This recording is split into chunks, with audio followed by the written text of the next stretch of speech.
பூமாலை உங்களுக்கு கொடுத்த அந்த 10 நிமிஷம் முடிஞ்சிருச்சு.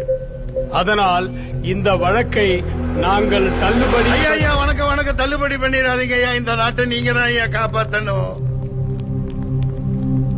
ஐயா தாமதத்துக்கு மன்னிக்கவும். நாங்க உயிரோட வந்ததே பெரிய விஷயம் ஐயா. இந்த எவிடன்ஸ் ஐயா கொடுங்க. யுவர் ஆனர், என்ன நடந்ததுன்னா, இந்த பாரு, உன் மனைவி பூமாலையினுடைய வேண்டுகோளுக்கு இணங்கவும் மக்களுடைய எழுச்சிக்கு ஏற்பவும் தான் முதலமைச்சர் இங்க வந்திருக்காரு. கேட்க வேண்டியதை மட்டும் கேளு. யுவர் ஆனர், இந்த தாய் திருநாட்டில் மூளை முடுக்கெல்லாம் மதுக்கடைகளை திறந்து அதில் விற்கும் மது 11 டிஸ்டிலரிஸ் மற்றும் 8 பிரேவரிஸ் முன்னாள் மந்திரிகள் மற்றும் இந்நாள் மந்திரிகளால் நடத்தப்படுகிற இந்த மது ஆலைகளில் இருந்து கொள்முதல் செய்யப்பட்டு வருடத்திற்கு 2 லட்சம் கோடி ரூபாய்களுக்கு மேல் வருவாய் ஈட்டியும் கூட வெறும் 60,000 கோடி தான் வருவாய் வருகிறது என கணக்கு காட்டப்படுகிறது. Your honour, exhibit 1.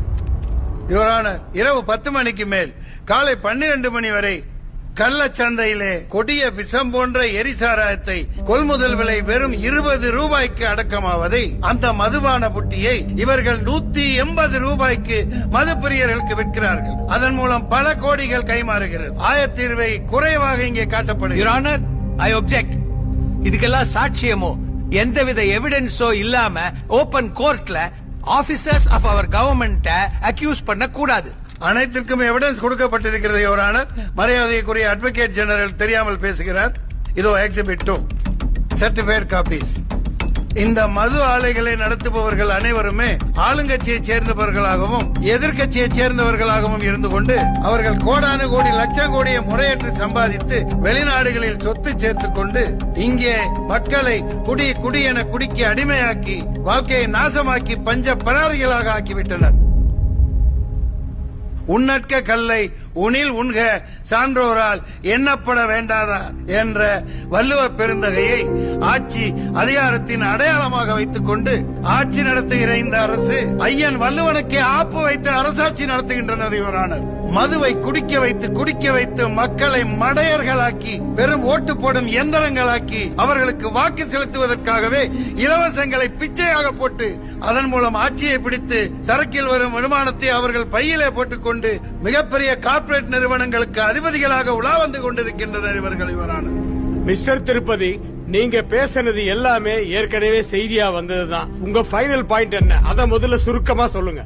சங்கம் வைத்து தமிழ் வளர்த்த இந்த தமிழகத்திலே சந்து பொந்துகளில் எல்லாம் மூளை முடுக்குகளில் எல்லாம் இந்த சாராய சாக்கடைகளை திறந்துவிட்டு மலத்திலே மொய்க்கிற வண்டுகளைப் போல தமிழ் மக்களை மண்டூகங்களாய் வேலை செய்ய திராணியற்ற சோம்பேறிகளாய் மாற்றியதை தவிர வேறொன்றும் செய்யவில்லை. யுவரானர், சாராய சாவுகளில் இருந்து இந்த நாசமாய் போன நாட்டை மீட்க உத்தரவு போடுங்கள். யுவரானர், இதுதான் எனது கட்சிக்காரர் பூமாலையின் தாழ்மையான வேண்டுகோள். யுவரானர், மதுவிலக்கு முழுமையாக அமல்படுத்தப்பட்டால் கள்ளச்சாராயம் பெருகும். இப்ப மட்டும் கள்ளச்சாராயம் இல்லைங்கிறீங்களா முதல்வரே? 2 மாசத்துக்கு முன்னாடி 24 பேர் செத்தாங்களே, நல்ல சாராயமா முதல்வரே? ஆந்திரா பள்ளிக்கொண்டானிலிருந்து லாரியா எரிசாராயம் வருது.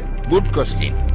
ஒரு அரசு 300 ரூபாய்க்கு கீழே யாரும் குடிக்க முடியாத நிலையை ஏற்படுத்தி எல்லா கதவுகளையும் அடைத்து வைத்திருக்கின்ற போது அடிமட்ட ஏழைகள் குடிப்பதற்கு வேறு வழி இல்லாமல் கள்ளச்சாராயத்தை நாடி சாகிறார்கள். இப்படிப்பட்ட கள்ளச்சாராய சாவுகளை நீங்கள் எப்படி நிறுத்தப் போகிறீர்கள்? மதுவிலக்கு திடீர்னு அறிவிச்சுட்டா நிறைய பேர் தற்கொலை பண்ணிப்பாங்க. எப்படி தற்கொலை பண்ணிக்குவாங்க? யுவரானர், காவல்துறை எதுக்கு இருக்கு? உங்க பின்னாடியே பந்தோபஸ்து வர்றதுக்கா? ஹெல்மெட் இல்லன்னு சாதாரண மக்களை பக்குன்னு போய் பிடிக்கிறாங்க. அதே வேகத்தை இதுக்கும் செயல்படுத்துங்க முதல்வரே.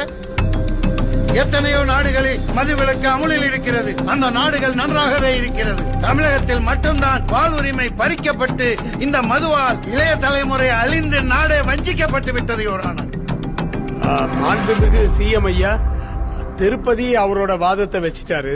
நீங்க தான் உங்க பதில சொல்லணும். எவன் செத்தா என்ன, எவன் குடும்பம் அழிஞ்சா என்னன்னு கடையை திறந்தே வச்சிருக்க போறீங்களா இல்ல மூட போறீங்களா? யுவர் ஆனர், யுவர் ஆனர், இதற்கு முடிவு மக்கள் மன்றத்தில் எடுக்க வேண்டும், நீதிமன்றத்தில் அல்ல.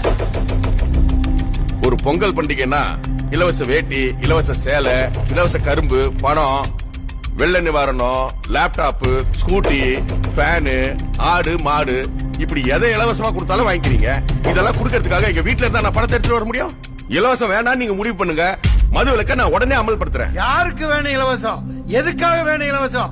ஓட்டுக்காக இலவசம் கொடுக்கறீங்க. இலவசம் கொடுத்து கையேந்தி பிச்சை எடுக்கிற பிச்சைக்காரர்களா எங்க தமிழர்களை ஆக்கி வச்சிட்டீங்க. பஞ்ச பராரிகளா உங்க கொடிகளை புடிச்சுக்கிட்டு கோஷம் போடுற கொத்தடிமைகளா குவார்டரும் பிரியாணியும் கொடுத்து வேலை செய்ய மறுக்கிற கூட்டமா இந்த தமிழர்களை மாற்றி விட்டார்கள் யுவரானர். 7 லட்சம் கோடி இன்னைக்கு உலக வங்கியில கடன் வாங்கி அனுபவிச்சுட்டு இருக்கிறதெல்லாம் நீங்க, கடன்பட்டு சாகிறது நாங்க. ஒயின் ஷாப்ல மட்டும் இல்ல, மண்ணை விக்கிறீங்க, மலையை குடைஞ்சு கல்ல விக்கிறீங்க, கனிம வளங்களை எல்லாம் கார்பரேட் நிறுவனங்கள்ட்ட கமிஷன் வாங்கிட்டு கொடுத்துறீங்க. இலவசம் யாருக்கு வேணும்? அது ஒரு ஏமாத்து வேலை.